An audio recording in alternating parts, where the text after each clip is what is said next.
नमस्कार, मैं विवेक कुमार। आज हम आपके लिए लेकर आए हैं ईगो और उसमें डिफेंस मैकेनिज्म और उसकी how to dealing with ego. Ego के साथ कैसे डील कर सकते हैं।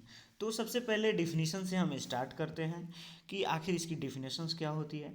अ person has a many desires and goals which he wants to achieve, but in reality he can not get each and everything which he wished. जो वो चाहता है, जिसकी वो नीड होती है, उसको चाहता है कि वो अचीव हो जाए, लेकिन रियलिटी में वो अचीव नहीं हो पा रहे। इसी को ईगो कहते हैं और वहाँ ईगो डेवलप होती है।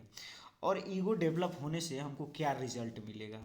ईगो डेवलप होने से वहाँ हमको देखिए क्या क्या वो उस पर्सन को सफ़र कर सकता है। देखिए कॉजेज़ नहीं होगा, यहाँ पर रिजल्ट होगा। ठीक, रिजल्ट में क्या आएगा कि उसकी एंग्जाइटी होगी, उसको उसको फ्रस्ट्रेशन आएगी, कॉन्फ्लिक्ट आएगी। देखिए वहाँ पे है कि अगर आपकी फिजिकल, बायोलॉजिकल और इन्वायरमेंटल डिमांड फुलफिल नहीं हो रही है तो वहाँ पे ये सारी चीज़ें आएंगी।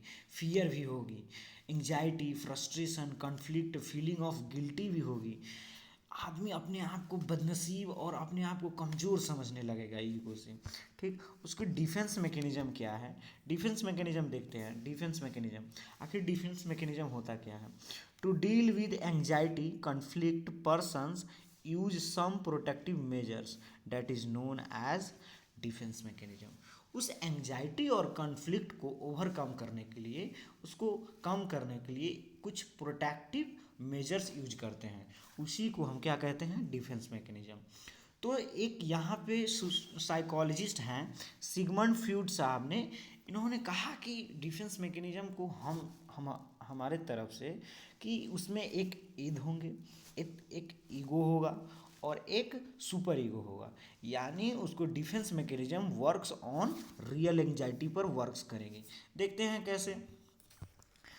देखिए जैसे ये फ्यूड साहब से के हिसाब से एक ईद हो गया।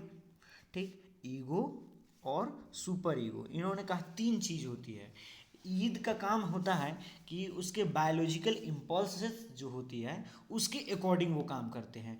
इसमें ईद में आता है कि इमीडिएट डिमांड, यानी अचानक से डिमांड होती है इसमें। और ईगो, ईगो सुपर ईगो में होता है।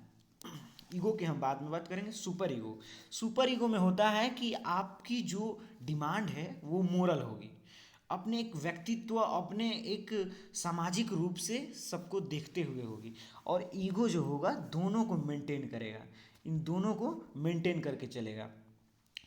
देखिए एक एग्जाम्पल से लेते हैं। अगर एक बाइक है, ठीक, वो जा रही है मैंने कहीं 10 किलोमीटर दूर जा रही है अपने स्थान से।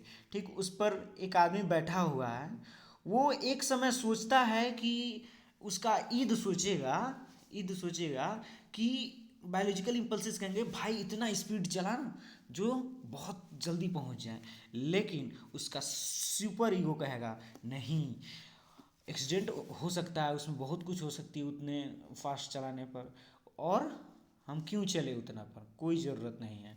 लेकिन ईगो कहेगा नहीं भाई, हम तुम दोनों को देख कर चलेंगे, तुमको दोनों को मेंटेन करेंगे। क्या चीज़ को, ईद को और सुपर ईगो को। यहाँ पे सोचेगा कि भाई हम तो सेफ्टी के भी साथ जाएंगे, हेलमेट लगा के जाएंगे, और देखेंगे कि रोड अगर साफ़ है, खाली है, तो वहाँ पे स्पीड ज़्यादा होगी। अगर देखेंगे ट्रैफिक है, कुछ प्रॉब्लम है, तो वहाँ पे ज़रूर स्लो होगी। यही ईगो का काम होता है, मेंटेन करके चलने का। और जैसे एक और एग्जांपल लेकर समझते हैं। मान लीजिए आपको एक एक कमरा है, उसमें दो लोग बैठे हुए हैं। ठीक, तो अगर ए को भूख लगा और बी के पास चिप्स है, पॉकेट का जो चिप्स का पैकेट होता है उसके पास, ए को भूख लगा तो ईद कहेगा कि भाई इसको ले ले इससे। लेकिन हमारा सुपर ईगो कहेगा कि नहीं, हम क्यों ले, बाद में खाते हैं। ठीक, लेकिन जो हमारा ईगो होगा, ईगो वो कहेगा अरे भाई हमें भूख ही लगी है तो हम बाहर जाएंगे, बाहर से खरीद कर खाएंगे, मांगेंगे क्यों। ठीक, यही है बस इनका कॉन्सेप्ट। और ये काम करती है एक्सटेंड ऑन एंग्जाइटी, आपकी एंग्जाइटी पे काम करिए, आपकी डिमांड्स पे काम करती है ये तीनों चीज़ें। ठीक, उसके बाद कुछ पॉइंट्स हैं जो ईगो को डिफेंस मैकेनिज्म होती है। देखिए सबसे पहले है डिनायल। डिनायल में क्या होती है, डिनाइल में होती है कि आप किसी चीज़ से अफेक्टेड है, आप जैसे आप कैंसर से अफेक्टेड है, वो सेकेंड स्टेज में है।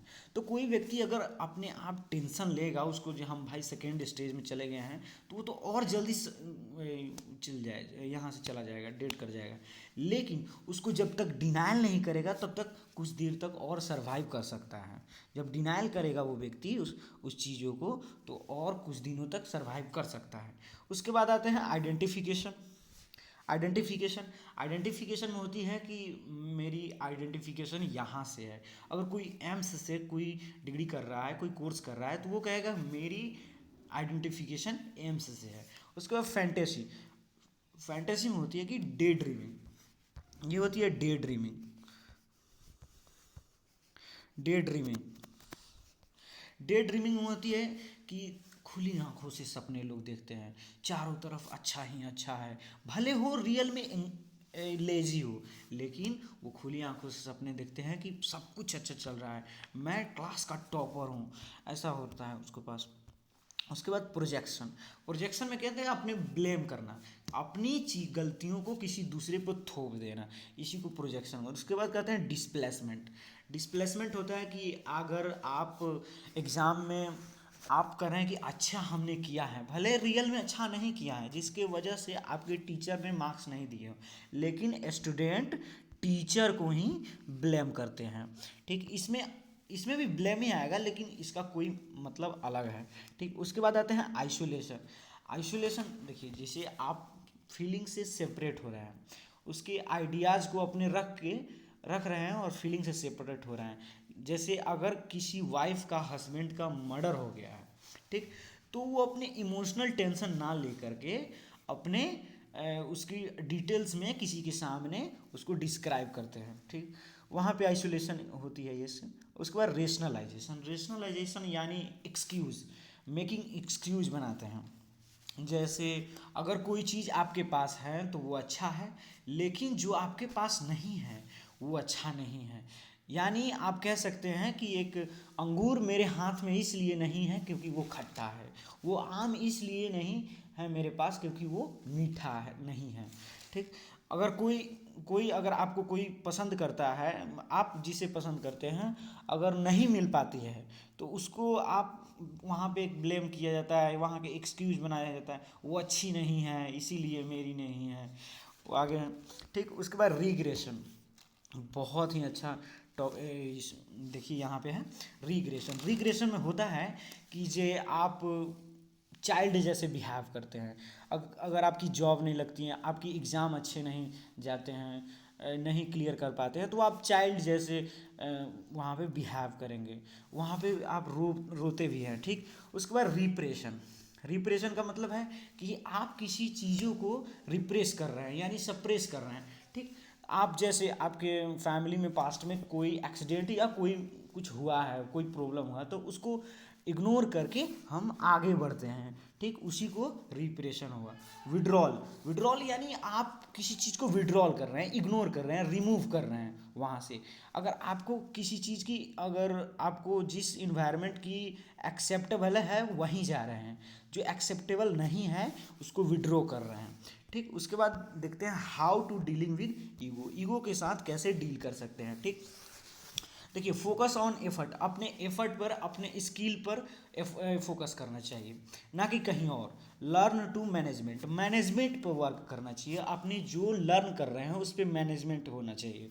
ठीक, अंडरस्टैंड द मैटर ट्रूथली, कोई भी प्रॉब्लम हो रही है, कोई मामला हो रहा है और कोई भी मैटर हो रही है, तो उसको अच्छी तरह से पहले हम जानेंगे, उसकी मतलब सत्य तक जाएंगे, और जब जिसमें सत्यता होगी उसी के पक्ष से या उसी के डायरेक्शन में हम काम करेंगे।